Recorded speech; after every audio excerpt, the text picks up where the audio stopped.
कल्याणमध्ये गावठी पिस्तूल घेऊन जाणारा बिंदास म्हात्रे याला बेड्या ठोकण्यात आलेल्या आहेत।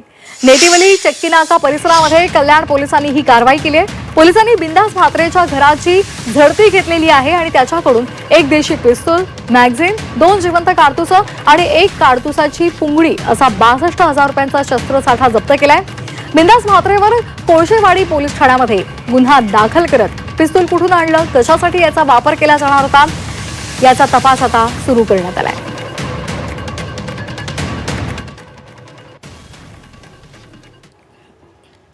बिंदास म्हात्रे म्हणून जो एक इसम आहे 36 वर्षाचा, त्याच्याकडे एक देशी गावठी कट्टा आहे आणि पिस्टल आहे अशी माहिती मिळाल्यानंतर आम्ही सापळा कारवाई करून त्याला ताब्यात घेतलं आणि त्याचा हाऊस सर्च घेतलं। त्याच्या हाऊस सर्चमध्ये आम्हाला एक देशी बनावटीचं पिस्टल, 2 राऊंड आणि 1 कारतूस असं मिळालेलं आहे आणि 3 बॅरल मिळालेले आहेत।